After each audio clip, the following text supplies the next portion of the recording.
E aí, pessoal, tudo bem com vocês? Bom, moçada, dando continuidade então aos nossos estudos de Brasil colonial, né, esse início da colonização, hoje nós vamos falar sobre sociedade colonial. E eu dividi, pessoal, essa aula, esse tema em duas partes, tá? Uma vai ser a de hoje, tá? Sobre as características gerais da sociedade açucareira no Brasil. E na próxima aula, tá? A parte 2, a segunda parte, nós vamos falar mais especificamente sobre escravidão. Tá legal, moçada? Bom, pessoal, o roteiro da aula está aqui novamente, tá? Vocês devem então procurar nos vídeos se quiser rever alguma parte a partir destas cores e destes temas. A cor de rosa, povoamento e miscigenação no Brasil. Depois em amarelo, sociedade açucareira. E por último em azul, as classes intermediárias, tá? E dessa vez vocês vão acompanhar, pessoal, a legenda aqui embaixo, tá? Na legendinha ali na parte de baixo do seu vídeo, tá certo? Bom, pessoal, é, a colonização de fato começa quando Portugal instala um sistema de povoamento aqui no Brasil, tá certo? Essa colonização, pessoal, através de povoamento, vai se concentrar no litoral nordestino, porque é ali a principal região produtora de açúcar, né, que é o principal item da nossa economia. É ali que fica o solo de Massapê, ali que está próximo do litoral, facilitando a exportação desse produto, tá certo? Então vai haver uma concentração predominante nessa região, tá legal? A população brasileira, claro, que vai viver a partir do açúcar ou indiretamente do açúcar, pessoal, vai se concentrar mais no meio rural do que no meio urbano, nas chamadas vilas, tá? As vilas no Brasil colonial, pessoal, eram vilarejos, tá? Eram povoados com pouquíssimas casas construídas, geralmente ao redor de prédios públicos, tá? Fosse um fórum, uma igreja, câmara municipal, enfim, geralmente tinha algum prédio institucional, vamos dizer assim, ligado à coroa portuguesa, e ao redor desse prédio surgiam casas, tá, e povoados, tá legal? Mas com uma população bem pequena, sem comparada à população rural. Entre os colonos, pessoal, que vieram ao Brasil, havia uma maioria de homens, tá certo? O que acabou favorecendo as relações entre esses homens com mulheres indígenas e escravizadas, certo? Então, desde o começo, pessoal, nós vamos ter um fator importante de miscigenação aqui nessa terra, tá? Aqui nesse território que vamos chamar de Brasil. Além desses colonos, pessoal, que vieram de Portugal, eu queria registrar aqui nesta aula sobre povoamento a participação dos chamados cristãos novos aqui no Brasil. Cristão novo, pessoal, era a denominação para aqueles portugueses que foram forçados a se converter ao catolicismo. Eles eram judeus e foram forçados a se tornarem cristãos católicos pelo rei de Portugal, tá? No final do século XV.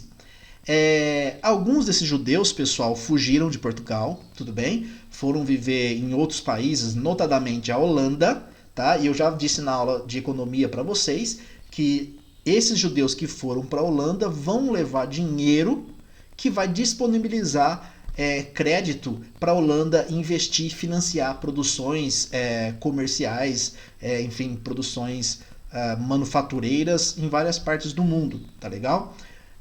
Esses cristãos novos, pessoal, mesmo aqueles que se converteram ao catolicismo, eles não terão os mesmos direitos que os cidadãos, vamos dizer assim, plenos de Portugal. Então era comum, mesmo convertidos, eles fugirem, e muitos vieram ao Brasil. Na região do Nordeste, Pernambuco, sobretudo, né, região açucareira, mas também em São Paulo eles vão atuar. Alguns bandeirantes, pessoal, eram descendentes desses chamados cristãos novos, tá? Que eram basicamente assim, ficava marcado, tá, na história deles pelo registro português quem eram essas pessoas. Geralmente eles tinham que mudar de nome. Inclusive na esquadra de Portugal já houve, né, a presença de cristãos novos. Bom, como eu estava dizendo, pessoal, o fato de a maioria dos colonos, né, serem homens, vai levá-los a manter relações com indígenas e escravizadas. Quando acontecia com indígenas, pessoal, esta prática acabou sendo recorrente no Brasil e ganhou um termo, tá? Um nome chamado cunhadismo. Cunhadismo, pessoal, era quando os colonos, tá, descendentes dos portugueses, se casavam com indígenas como uma forma de estabelecer alianças entre os colonos e os indígenas, seja para explorar o trabalho indígena, beleza? Ou para juntar com uma tribo para lutar com uma outra tribo que fosse resistente, que fosse mais rebelde, que não aceitasse a dominação portuguesa. Então vai haver aliança para exploração de trabalho e aliança com fins militares, tá? Chamado cunhadismo. Esse cunhadismo, pessoal, nem sempre foi aceito, tá? Ele nem sempre foi com um consenso das mulheres indígenas. Os indígenas, pessoal, algumas tribos, né, algumas etnias, praticavam a poligamia. Então não era incomum encontrar um indígena casado com várias mulheres, assim como esses colonos vão se casar com várias indígenas. Só que muitas das vezes, pessoal, essas mulheres elas eram forçadas, elas eram estupradas. Então esta relação de cunhadismo nem sempre foi consensual ou foi por casamento, tá? Os estupros iniciais, tanto de indígenas quanto de mulheres escravizadas, foram muito recorrentes no Brasil e são uma das marcas da colonização portuguesa aqui no território. Tá? Era uma forma, pessoal, também do colono, do homem branco, impor o seu poder, impor o seu status social de privilégio e de poder político, econômico, etc. Tá? Esta violência, né, é recorrente no Brasil, inclusive nos dias de hoje, né, violência contra a mulher. Segunda observação que eu quero fazer aqui, pessoal, é que a miscigenação não se dá apenas entre colonos homens brancos com mulheres indígenas e escravizadas. Vai acontecer também miscigenação, pessoal, entre etnias africanas que vêm para cá, então um escravizado e uma escravizada que vieram de etnias diferentes da África, aqui vão manter relações, tá? Vai haver também miscigenação entre negros e indígenas, e vai haver miscigenação entre várias tribos indígenas que são, por exemplo, catequizadas pelo mesmo grupo jesuíta. Então, acontecem também miscigenação interétnicas desses povos africanos e indígenas aqui na América. Tá legal, pessoal? Bom, em relação à nossa sociedade açucareira, pessoal, veja bem, ela que vai dar as marcas gerais para a sociedade colonial no Brasil, tá certo? E as características da sociedade açucareira estão muito ligadas, pessoal, à economia açucareira, ao sistema de plantation. E por quê? Daquelas 4 bases que tem o plantation, vocês se lembram? Latifúndio, monocultura, escravidão e produção para exportação. As 2 últimas características, moçada, a escravidão e a exportação, reparem, elas produzem um efeito limitador do comércio interno. Por quê? Porque o escravizado não recebe salário, então ele não é um consumidor de fato. O escravizado, depois a gente vai ver, pessoal, ele conseguia algumas formas de ganho de dinheiro, tá certo? Fora do seu trabalho escravizado, mas não bastante para ser considerado um consumidor recorrente. E o principal produto brasileiro era para exportação, não era voltado para o mercado interno. Então o nosso comércio interno fica bastante restrito pela existência da escravidão e porque o produto principal é para ser exportado. Essa limitação, pessoal, esta restrição do comércio interno vai provocar uma sociedade, ou vai criar uma sociedade com pouquíssima mobilidade social, uma sociedade praticamente estamental, né? Há mobilidade, mas muito pouco. As possibilidades de enriquecimento para uma pessoa que não fosse senhor de engenho, pessoal, eram muito pequenas, tá certo? Então, uma sociedade com pouquíssima mobilidade social. Em geral, pessoal, havia o senhor de engenho e seus familiares, os escravizados na outra ponta e entre eles uma classe de intermediários. Os senhores de engenho, pessoal, arquitetonicamente simbolizados, né, pela casa grande e os escravizados pelas senzalas, certo? Essas construções, né, dos engenhos simbolizam uma sociedade dicotômica, uma sociedade estamental. Entre eles, pessoal, havia sim um grupo de intermediários, tá?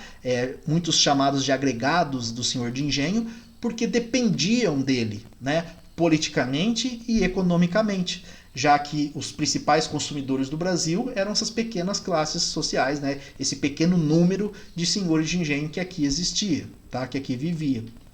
Então, pessoal, podemos caracterizar a sociedade açucareira Brasil e colonial como uma sociedade rural, em primeiro lugar, tá? A população está vivendo em massa no campo. Uma sociedade aristocrática. Essa característica, pessoal, vai ficar mais clara quando eu explicar a parte política da colonização para vocês. Mas é o seguinte, a elite econômica do Brasil se torna também a elite política do Brasil. Os senhores de engenho, eles eram os únicos que poderiam votar e ser votados. Eles eram os homens bons, eles eram os vereadores. Então, o que acontece? Tem o poder econômico e tem o poder político. Como havia pouca fiscalização sobre a atuação desses vereadores, desses senhores de engenho, pessoal, ocorre um fenômeno que era comum no absolutismo, né? Que é o personalismo e o patrimonialismo. É claro que o absolutismo se refere ao rei, e aqui não estamos falando de reis, mas de pessoas poderosas, pessoal, que misturam a esfera pública e a esfera privada. Não há distinção entre essas duas esferas. E a pouca fiscalização aumenta o poder desses senhores de engenho sobre as pessoas que viviam na sua região. Uma sociedade, portanto, patriarcal, o senhor de engenho, ele é o centro de autoridade da sociedade, tá? Ele é um título a que as pessoas devem respeito, devem obediência, tá certo? E essa autoridade do chefe de família, pessoal, vai se reproduzir em famílias que não são de senhores de engenho. Então, o patriarca, o pai de família, vai sendo entendido como uma grande autoridade social, moral, política, econômica nos núcleos sociais do Brasil, nas famílias brasileiras. Tá? Uma forma de reproduzir este modelo patriarcal de família, né, que se referia ao senhor de engenho originalmente, mas que se espalha pelo Brasil. E aí, pessoal, nós temos uma última característica muito importante, que é o paternalismo. O que acontece? Como esse senhor de engenho ele tem muito poder nas mãos, não tem ninguém para fiscalizá-lo, você não tinha para quem denunciar os abusos de um senhor de engenho.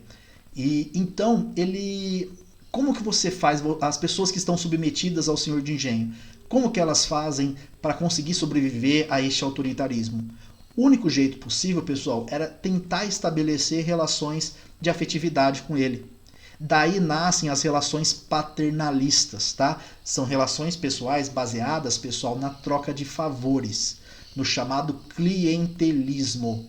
Eu só consigo ter uma vida menos dura, vamos dizer assim, se eu consigo me aproximar do senhor de engenho, porque ele não conhece limites para o poder dele. Então, se ele quiser abusar da sua autoridade, ele o faz.